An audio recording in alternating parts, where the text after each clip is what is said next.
Bendecimos al Señor. Gracias por regalarnos este nuevo día para bendecir tu nombre, para declarar tus bondades y tu fidelidad, Señor. Agradecidos estamos contigo porque podemos unirnos, Señor, en este día para adorarte junto con nuestros hermanos en el nombre de Jesús. Te amo, Dios, tu amor nunca me falla, mi existir en tus manos está. Desde el momento en que despierto hasta el anochecer, yo cantaré de la bondad de Dios.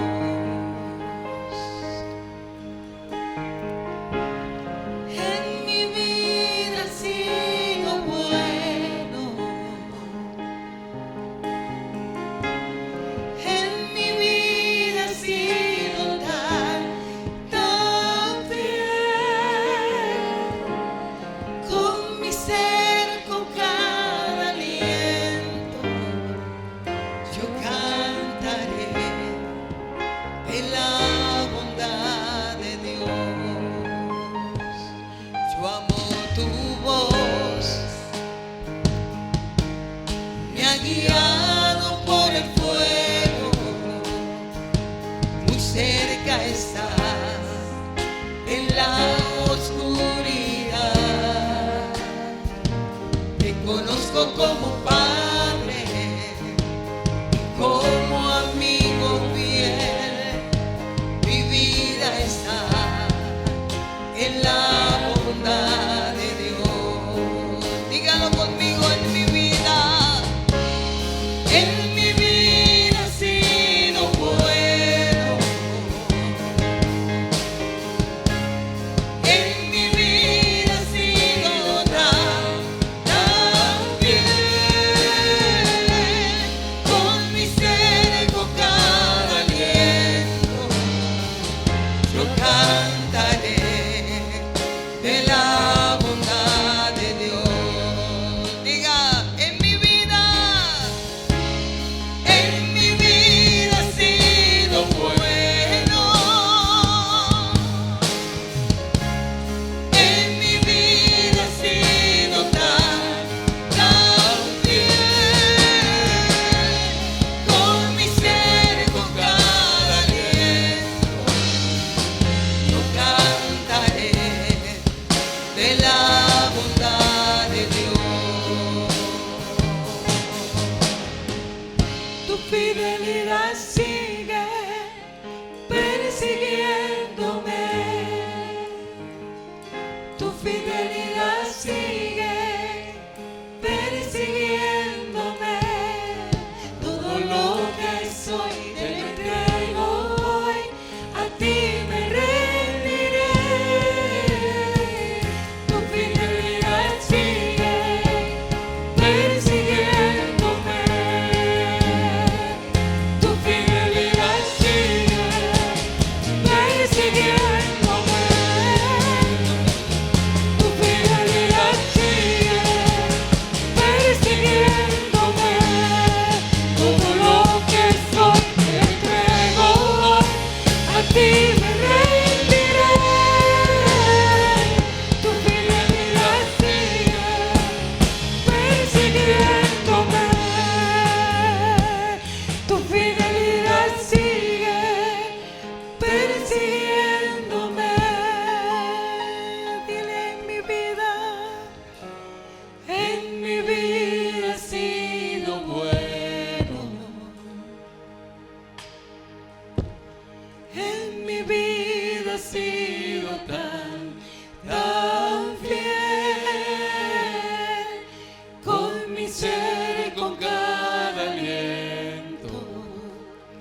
yo cantaré de la bondad de Dios.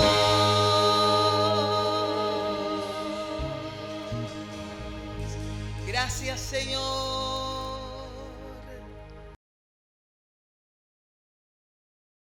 Padre, gracias por esta oportunidad que me das para compartir tu palabra. Quiero implorarte, Señor, que me uses en esta mañana. Quiero implorarte, Padre, que cada persona que nos vea a través de este medio pueda tener un corazón sensible a tu voz. Honro tu nombre, Señor, en este día y proclamo tu grandeza. Te bendigo, Señor, y te doy gracias por tu palabra. En el nombre glorioso de Jesús. Amén y amén. El libro de Apocalipsis es escrito por el apóstol Juan cuando se encontraba en la isla de Patmos, un lugar completamente inhóspito. La historia de la iglesia registra que Juan había sobrevivido luego de que lo arrojaran dentro de una vasija de aceite ardiendo. Se dice que Domiciano, lleno de enojo de que no hubiese muerto, lo desterró a la isla de Patmos. Era el lugar de castigo para los prisioneros e indeseables de la época. Estaba en ese lugar por causa de la palabra de Dios y del evangelio de Cristo. Y en esa condición tuvo una visión gloriosa y majestuosa. Patmos, aquella isla inhóspita, se llenó de la grandeza, del poder, de la gloria del Señor. El apóstol Juan en su visión vio al Alfa y la Omega, nos dice el libro de Apocalipsis, al principio y al fin, al primero y al último, al que vive y estuvo muerto, al que vive por los siglos de los siglos, quien le invita a levantar su voz como profeta, escribiendo el mensaje que él tenía para las iglesias que estaban en Asia Menor y por ende para nosotros hoy. Una de estas iglesias es la iglesia de Laodicea. Quiero invitarles entonces a que me acompañen en la lectura del texto bíblico Apocalipsis capítulo 3, versículos 14 al 22. Y dice la palabra del Señor de la siguiente manera: y escribe al ángel de la iglesia en Laodicea: he aquí el amén, el testigo fiel y verdadero, el principio de la creación de Dios, dice esto: yo conozco tus obras, que ni eres frío ni caliente. Ojalá fueses frío o caliente, pero por cuanto eres tibio y no frío ni caliente, te vomitaré de mi boca. Porque tú dices: yo soy rico y me he enriquecido y de ninguna cosa tengo necesidad, y no sabes que tú eres un desventurado, miserable, pobre, ciego y desnudo. Por tanto, yo te aconsejo que de mí compres oro refinado en fuego para que seas rico, y vestiduras blancas para vestirte, y que no se descubra la vergüenza de tu desnudez, y unge tus ojos con colirio para que veas. Yo reprendo y castigo a todos los que amo. Sé pues celoso y arrepiéntete. He aquí yo estoy a la puerta y llamo. Si alguno oye mi voz y abre la puerta, entraré a él y cenaré con él y él conmigo. Al que venciere, le daré que se siente conmigo en mi trono, así como yo he vencido y me he sentado con mi Padre en su trono. El que tiene oído, oiga lo que el Espíritu dice a las iglesias. Teniendo como referencia este texto bíblico, quiero compartir con ustedes una reflexión bíblica que he titulado Una opulenta miseria. La iglesia de Laodicea era una iglesia rica. Ella sabía lo que eran las grandes riquezas, lo que era la fama. Pero a los ojos del Señor era una rica desventurada. Vivía en una opulenta miseria. Y de eso testifica el Señor, porque su condición espiritual le produce vómito. Expuesto el asunto, les envía su consejo. Le ofrece el remedio para su condición espiritual y le invita a una relación de compañerismo con Él. El Señor se identifica y presenta su testimonio. He aquí el amén, el testigo fiel y verdadero, el principio de la creación de Dios, un testimonio incuestionable. Te habla el amén. Te habla el que tiene la última palabra. Te habla el Dios de toda verdad. ¿Cómo atrevernos a decirle no al Señor? No, es mentira. ¿Cómo? Él es el testigo fiel. Él es el que conoce todo, absolutamente todo acerca de nosotros. Él es el testigo fiel y verdadero. Él es el camino, Él es la verdad. Y ese cuya esencia es la verdad no puede mentir, porque su esencia no se lo permite. Él es la verdad. Él es el verdadero. Él es aquel cuya palabra y cuyo testimonio nadie puede cuestionar, nadie puede desmentir. Él es aquel cuya palabra es certera, iglesia, y es confiable. Dice Salmos capítulo 12, versículo 6. Las palabras de Jehová son palabras limpias, como plata refinada en horno de tierra, purificada 7 veces. Las palabras del Señor, palabras limpias, purificadas. Ese era el testimonio del Señor, cuyas palabras eran limpias, cuyas palabras purificadas, como esa plata que es purificada en el horno de tierra 7 veces. Él no denigra de nadie. Su esencia no se lo permite. Él es el que estuvo presente en la creación y por cuya palabra subsisten todas las cosas. Este mensaje para la iglesia de la Odisea también es para nosotros hoy.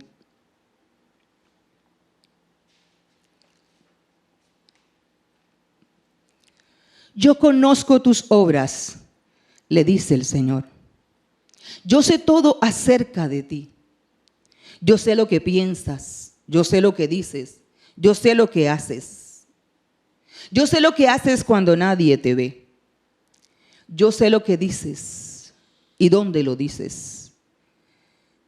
Yo sé lo que haces y no necesito que nadie me lo diga.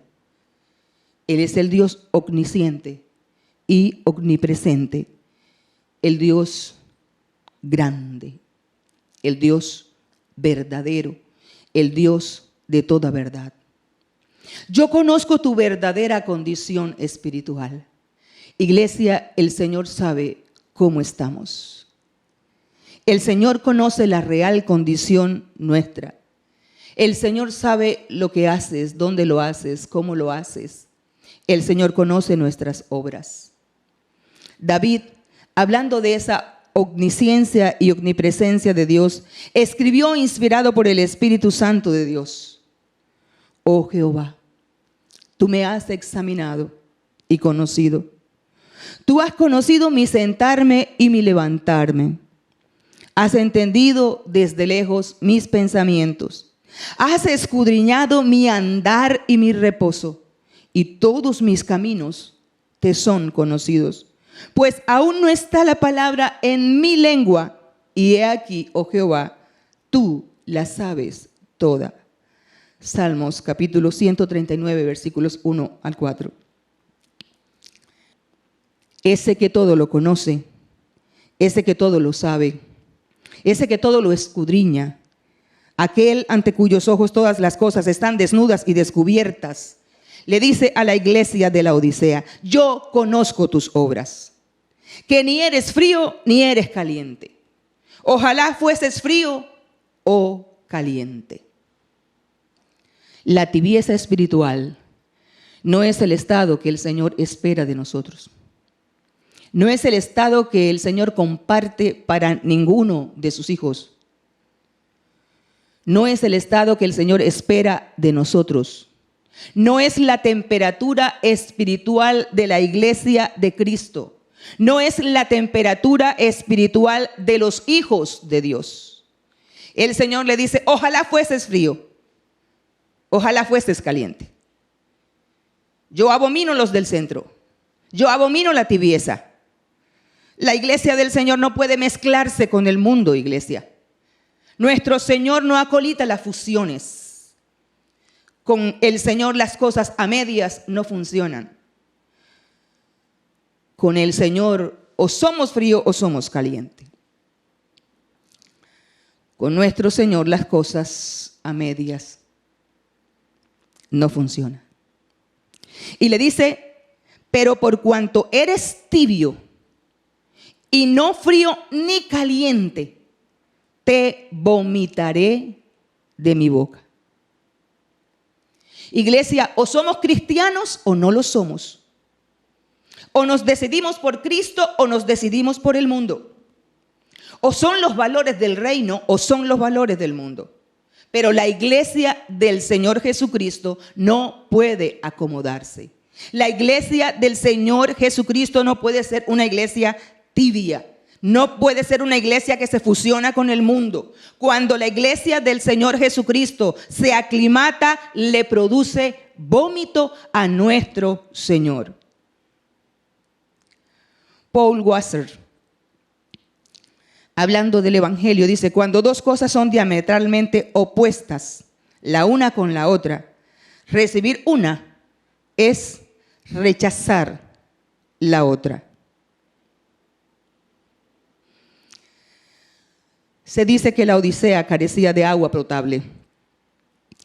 Sus aguas llegaban a ella a través de un acueducto desde Hierápolis, una ciudad a unos cuantos kilómetros de ella. A causa de los fenómenos naturales, llegaba a la Odisea tibia y cargada de muchos elementos químicos. Esta situación de la Odisea también reflejaba su condición espiritual. La Odisea no le podía dar agua al sediento.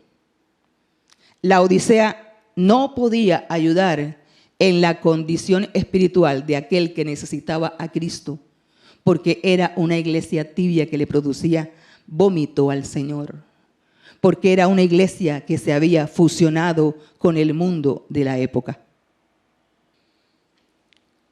¿Qué puede aportar a los perdidos una iglesia tibia, mis hermanos? ¿Cómo puedo llegar al fatigado? ¿Cómo puedo llegar al cansado?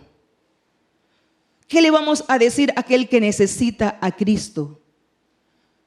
¿Cómo? En una condición así. La iglesia de Cristo está en la tierra para dar a conocer el nombre del Señor. Usted y yo somos llamados a dar a conocer el nombre de Dios en la tierra, en el mundo donde nos encontremos. Usted y yo como cristianos debemos reflejar el carácter santo de nuestro Dios. La vida de la iglesia de la Odisea no portaba a Cristo, porque una iglesia tibia no puede darlo a conocer. No tiene testimonio para el mundo. Esta iglesia tenía una grave enfermedad espiritual. Vivía en una opulenta miseria. Apocalipsis 3:17 le dice: porque tú dices, yo soy rico y me he enriquecido y de ninguna cosa tengo necesidad, y no sabes que tú eres un desventurado, miserable, pobre, ciego y desnudo. Apocalipsis 3:17. La Odisea era pura, opulenta miseria. Una opulenta miseria. ¿De qué sirve, iglesia, tener todos los tesoros de esta tierra y perder el alma? Hermano, ¿de qué te sirven las riquezas si descuidas lo eterno? ¿De qué te sirven las riquezas si el Señor no está presente? ¿De qué te sirve la fama si esa fama no te la da el Señor?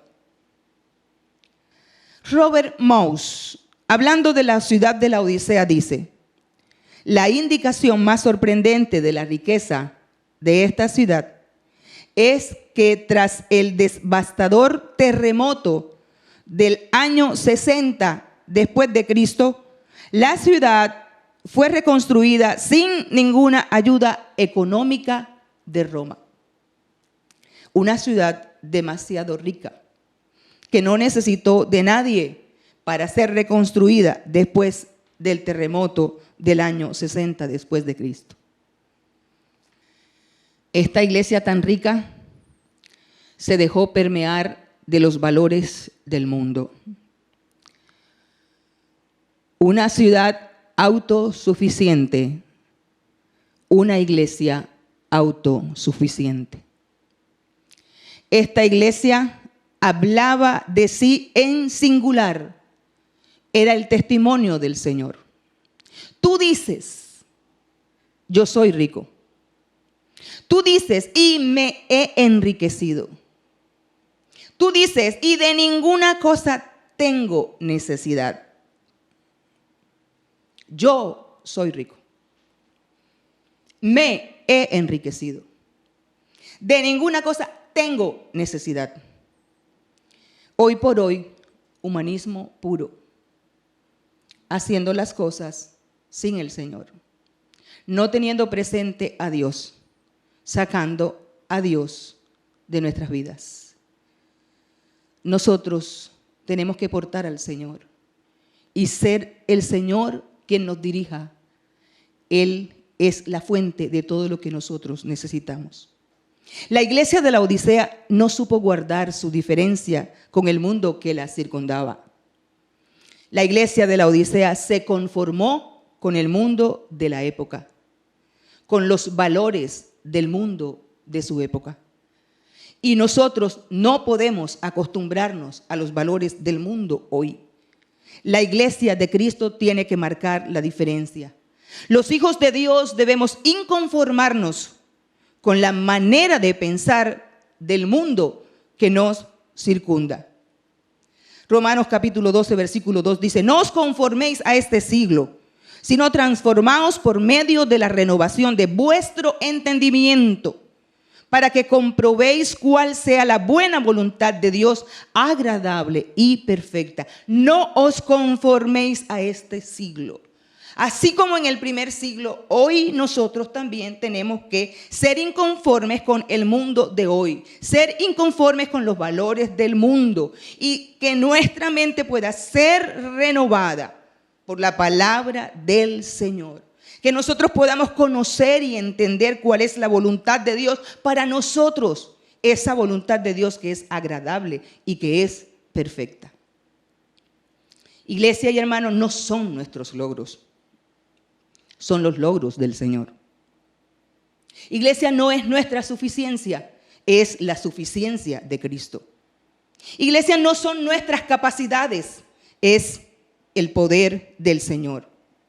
Iglesia no son nuestros dones, es la gracia del Señor.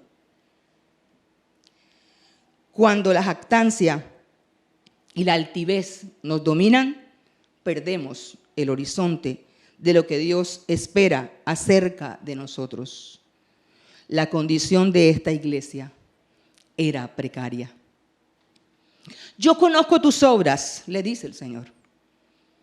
No tienes nada que me agrade. No tienes nada que mostrar al mundo. Lo que tienes me produce vómito.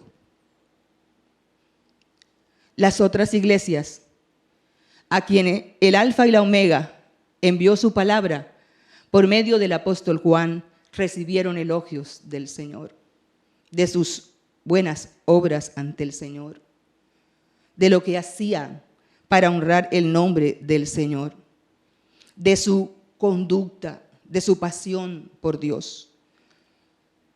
La Odisea no. Por el contrario, su vida le causaba vómitos. Y la iglesia de Sardis estaba en cuidados intensivos. Capítulo 2 y 3 del libro de Apocalipsis. La riqueza, la suficiencia de la Odisea, sus habilidades, su fama, sus logros, sus posesiones, no le servía para nada delante del Señor. Iglesia, debemos estar vigilantes de no llegar al punto de ser conocidos por el mundo y no por Dios. La Odisea era conocida por sus grandes riquezas, su gran industria manufacturera y textil, su escuela de medicina y el colirio o ungüento que exportaban al mundo de la época. Pero Cristo no era reconocido en la iglesia de la Odisea. Cristo no estaba presente en la iglesia de la Odisea. El testigo fiel dijo de ella: eres una miserable, desventurada, pobre, ciega y desnuda a mis ojos, digna de lástima. La Odisea vivía en una opulenta miseria. No podemos aferrarnos a los bienes de este mundo y perder de vista lo eterno. La Odisea padecía de ceguera espiritual. Vivía engañada de sí misma. Su prepotencia le nublaba sus ojos. Su orgullo no le permitía ver su jactancia. Lo que le causaba tanta jactancia no le servía de nada para su condición espiritual. Su reconocimiento ante muchos a Dios le causaba apatía. El testigo fiel, poniendo sobre la mesa el asunto, entonces les ofrece su consejo. Ese es nuestro Señor. Que aunque nosotros permanezcamos infieles, Él permanece fiel. Y hoy te ofrece su consejo. Hoy te habla. Hoy quiere que tú le escuches. Hoy quiere que tú tengas presente su consejo. Te dice: por tanto, yo te aconsejo que de mí compres oro refinado en fuego para que seas rico, y vestiduras blancas para vestirte, y que no se descubra la vergüenza de tu desnudez. Y unge tus ojos con colirio para que veas. Yo reprendo y castigo a todos los que amo. Sé pues celoso y arrepiéntete. El admirable consejero, el Dios fuerte, estaba aconsejando a esta iglesia. El grande en misericordia y bondad, el que nos dice qué debemos hacer cuando se llega a este estado espiritual. Y le dice: compren de mí oro refinado en fuego.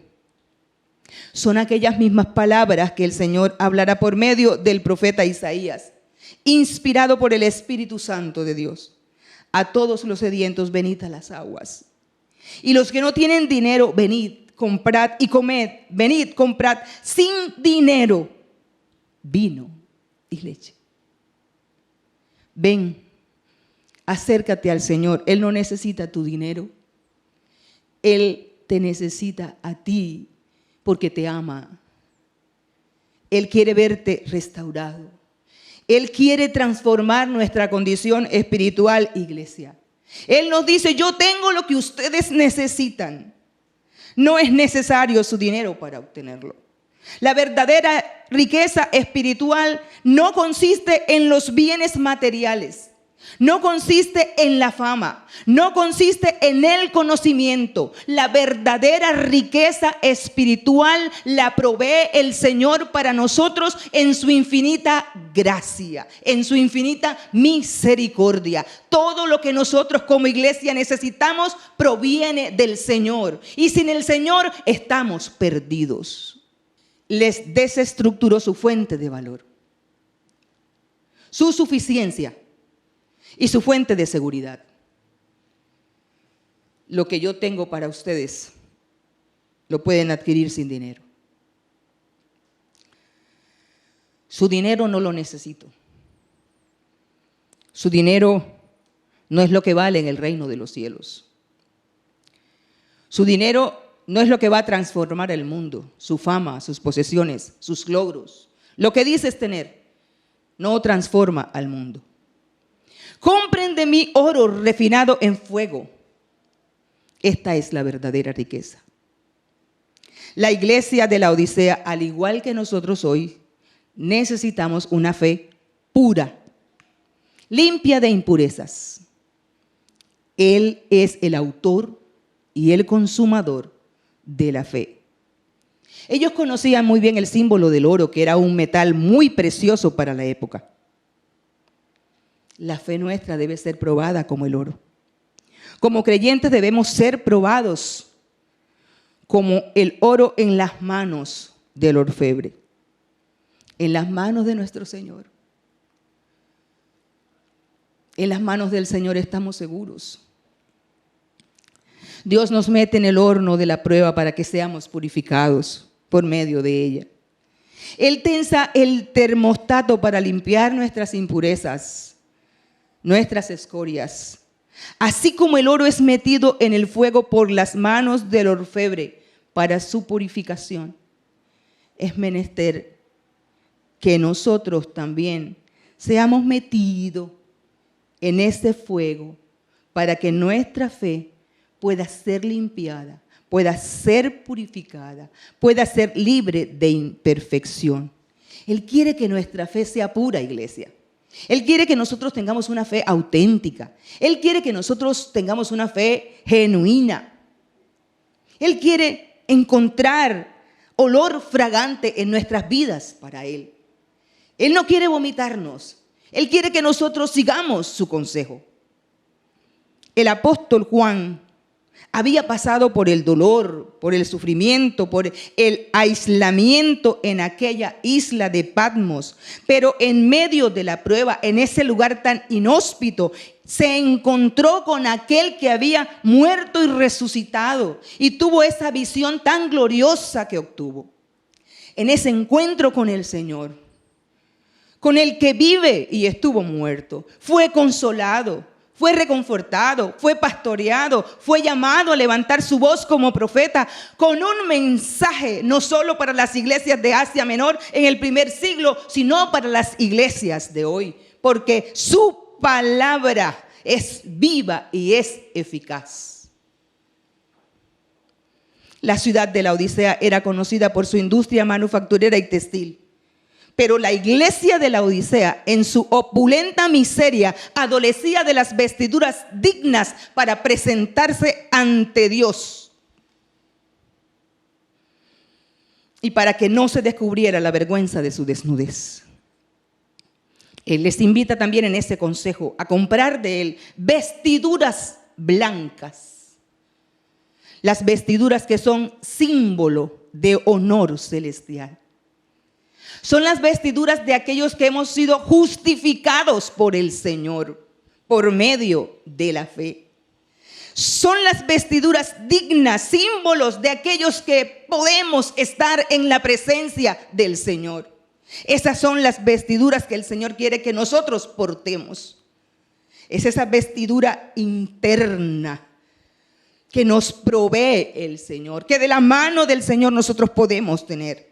Necesitaban vestiduras blancas para cubrir su desnudez, bíblicamente símbolo de juicio y de humillación.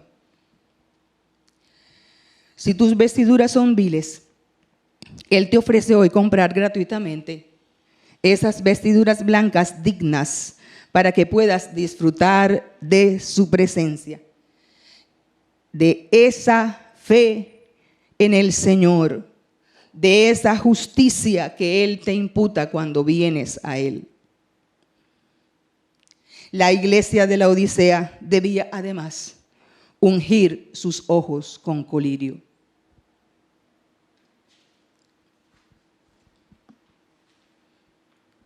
El testigo fiel y verdadero continuaba poniendo sobre la mesa el asunto de esta iglesia.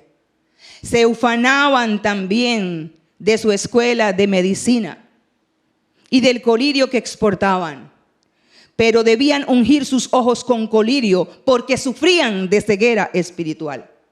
La ceguera espiritual no les permitía ver su real condición. Su ceguera espiritual les impedía ver el estado tenebroso en el cual se encontraban. Necesitaban que el Señor les alumbrase los ojos del entendimiento para poder entender la condición espiritual en la cual se encontraban y de la cual se ufanaban porque vivían en una opulenta miseria. Esta iglesia de la Odisea le era menester entender que el Señor les estaba ofreciendo algo para transformar sus vidas. Necesitaban una clara visión de su situación espiritual, de sí mismo, de su pecado, de su pobreza espiritual, de su opulenta miseria. El apóstol Pablo, escribiendo a los Efesios, inspirados por el Espíritu Santo de Dios, les hablaba de cómo él oraba por ellos. Efesios capítulo 1, versículos 17 al 18. Para que el Dios de nuestro Señor Jesucristo, el Padre de gloria, os dé espíritu de sabiduría y de revelación en el conocimiento de Él, alumbrando los ojos de vuestro entendimiento, para que sepáis cuál es la esperanza a que Él os ha llamado y cuáles las riquezas de la gloria de su herencia en los santos. Necesitamos entender nuestra situación espiritual a los ojos de Dios. Necesitamos la renovación en el conocimiento de Él. Necesitamos de la presencia del Señor en nuestras vidas. Necesitamos entender que la verdadera riqueza está en lo que el Señor nos otorga por su gracia. Todo lo que necesitamos se encuentra en el Señor, en su gracia, en su misericordia, en su bondad. Necesitamos conocer más a nuestro Señor. Necesitamos reconocer nuestra verdadera condición ante el Señor Jesucristo. Necesitamos venir al Señor. Necesitamos que el Señor descubra nuestra condición y nos diga qué es lo que debemos hacer. Que Él esté allí con nosotros. Que Él nos acompañe. Que Él nos asista. Que Él nos aconseje, que podamos estar en su presencia, que podamos entender su voluntad para nosotros, que podamos entender lo que Él espera de nosotros como iglesia. Así como los laodicenses, nosotros también debemos tener presente el profundo e inmenso amor de Dios por sus hijos. Ese amor se ve reflejado en su reprensión y castigo. Versículo 19. Yo reprendo y castigo a todos los que amo. Sé pues celoso y arrepiéntete. Yo reprendo y castigo a todos los que amo. Debían recibir la reprensión divina. Si has fallado ante el Señor, si el Señor viene a ti reprendiéndote e imponiéndote una disciplina, lo hace por amor. Lo hace para que entiendas cuánto te ama.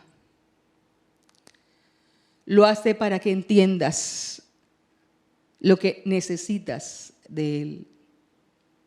Lo hace para que entiendas que debes corregir tus caminos. La iglesia de Cristo debe entender que Dios disciplina a sus hijos. A aquellos que hemos venido a Él depositando nuestra fe y que en algún momento nos salimos del camino. o entramos en ese proceso de esa tibieza que el Señor vomita. Necesitamos la corrección del Señor. La disciplina del Señor genera beneficios para su iglesia.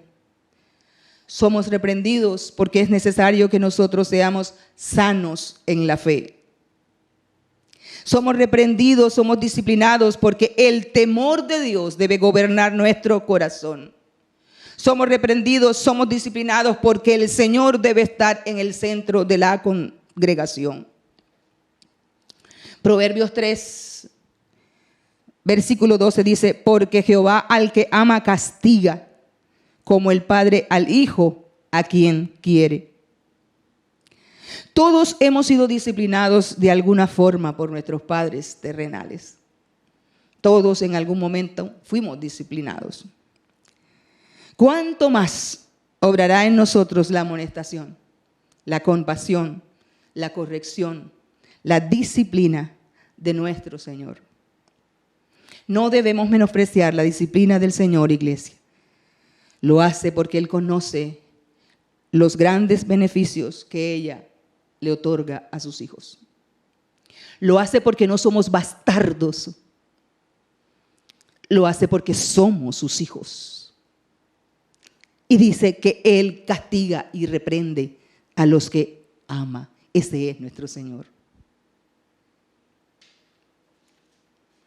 Esta iglesia no debía rehusarse a su restauración.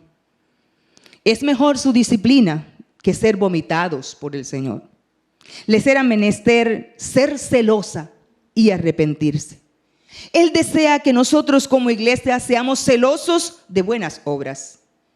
Cuando Jesús vio cómo el templo se había convertido en casa de mercaderes y ladrones, Él puso las cosas en orden, porque su casa es casa de oración. Tenemos que tener presente la manera como usamos la casa de nuestro Dios. Hay acciones que debemos emprender. Frente al pecado es imperativo el arrepentimiento. Si le has fallado al Señor, si has entrado en esa tibieza espiritual, escucha el consejo del Señor. Es imperante que vengas al Señor con un corazón arrepentido. Es menester que ante el pecado vengamos al Señor humillados con un corazón contrito. Nos es menester un cambio genuino en nuestra manera de pensar y de obrar. Es menester que si hemos pecado, vengamos ante la presencia del Señor con un corazón contrito, con un corazón humillado y reconozcamos ante el Señor, ante el testigo fiel y decirle, sí Señor, tú tienes razón. Eso que has visto es verdad, Señor. Eso que me dices es verdad, Señor. Entonces confesarle al Señor nuestros pecados y apartarnos de todo aquello que le ha ofendido y que ha ofendido también su santidad. Porque la santidad del Señor demanda que nosotros vengamos a Él para que Él nos limpie de todo pecado y de toda maldad. Él lo puede hacer. Él quiere vestiduras blancas para ti, esas vestiduras de honor, esas vestiduras con las que puedes estar en la presencia del Señor. Ese que es grande en misericordia y perdón, después que le ha dicho todo a esta iglesia de la Odisea, les invita a renovar su relación y compañerismo con Él. Qué hermoso es nuestro Dios. Qué grande es el Señor. Cuán grande es el amor de nuestro Señor. Cuán grande es la misericordia del Señor. Que estando en una condición a punto de ser vomitados, entonces Él aconseja. Entonces Él invita también a una relación de compañerismo. Apocalipsis 3:20, he aquí yo estoy a la puerta y llamo. Si alguno oye mi voz y abre la puerta, entraré a él, cenaré con él y él conmigo. ¿Cuántas veces hemos sacado de nuestras vidas al Señor confiando en nosotros mismos? Él está a la puerta llamando. Él se toma la molestia de venir a ti. Él se toma la molestia de acercarte. Él se toma la molestia de tocar esa puerta que le has tirado encima. Él se toma la molestia de trasladarse hasta donde tú estás. Él se ha tomado la molestia de venir a ti, de darte el consejo, de descubrir cuál es la condición en que estás y de decirte: yo quiero renovar esa relación, ese compañerismo contigo. Oye mi voz, abre la puerta. Su palabra debe pasar de los oídos al corazón. Esa palabra debe afectar tus acciones. Esa palabra debe afectar tu comportamiento. Esa palabra debe afectar tu conducta. Debes dar los pasos que Él te expone. Debes responder a la voz de Dios haciendo lo que Él te pide. Hebreos 3:15 nos dice: si oyeres hoy su voz, no endurezcáis vuestros corazones. Escúchalo, iglesia, escúchalo, amigo. Es posible una relación restaurada con el Señor, pero debes escuchar su voz. Debes abrir la puerta. Él está llamando a tu puerta. Él está tocando. El egocentrismo, la falsa seguridad, el orgullo, la arrogancia, la jactancia, la prepotencia, la opulenta miseria de la Odisea había sacado al Señor de su seno, lo había dejado afuera, y ahora el Señor le está diciendo: he aquí, yo estoy a la puerta, escúchame, quiero entrar allá donde tú estás, quiero entrar a tu casa, quiero que tú estés conmigo. Quiero cenar contigo, quiero que disfrutes de mi compañía, quiero estar a tu lado. Es posible un cambio, iglesia.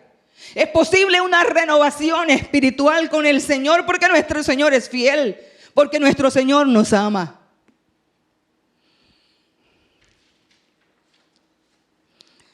En las tierras orientales, el acto de compartir una comida indicaba un fuerte vínculo de compañerismo. Es posible entonces, después de provocarle náuseas y vómito al Señor, estar con Él, cenar con Él. Sí, Él es el testigo fiel. Él es el Dios que te ama. Él está llamando a tu puerta. No le rechaces, no le dejes fuera. Permítele que esté cerca de ti. Permítele el acceso a tu casa, deja que Él entre. No te va a vomitar. Te está diciendo: yo estoy a la puerta, llamo, estoy tocando, abre la puerta. Él se deleitará contigo y tú también podrás deleitarte de la presencia del Señor en esa relación de compañerismo restaurada, estando con Él en su presencia. Esa presencia del Señor está disponible para ti. Si sigues su consejo, si escuchas su voz, si abres la puerta. Agárrate de sus promesas, iglesia. Él les dice a esta iglesia y a nosotros hoy: al que venciere le daré que se siente conmigo en mi trono, así como yo he vencido y me he sentado con mi Padre en su trono. El que tiene oído, oiga lo que el Espíritu dice a las iglesias. Vence, amigo y hermano. Esfuérzate, amigo y hermano. Créele al Señor. Si estás en el horno de la prueba, es porque te ama. Acepta la disciplina del Señor. Escucha al Señor. Ábrele la puerta. Le tenemos a Él como un fiel ejemplo para nuestras vidas. Escucha su voz. Ten presente su consejo. Renueva esa relación de compañerismo con Él. Tenemos una promesa de parte del Señor. Dice: al que venciere le daré que se siente conmigo en mi trono, así como yo he vencido y me he sentado con mi Padre en su trono. El que tiene oído, oiga lo que el Espíritu dice a las iglesias. Oh Padre bueno y misericordioso, cuán grande es tu amor, tu bondad y tu misericordia. Gracias por tu palabra en este día, Señor. Gracias por tu invitación especial. Gracias por tu consejo. Gracias porque eres Dios. Gracias por tu palabra, Señor. Hoy queremos esa relación auténtica contigo. Hoy queremos estar contigo, Señor. Hoy queremos disfrutar de tu presencia. Oro por aquellos, Señor, que te necesitan. Oro por aquellos, Señor, que necesitan que tú estés en su vida por completo, que tú reines en ellos. Oro por tu iglesia, Señor, por esa renovación especial que necesitamos contigo, por ese real compañerismo, Señor. Muchas gracias, Padre. Amén y amén. Dios les bendiga.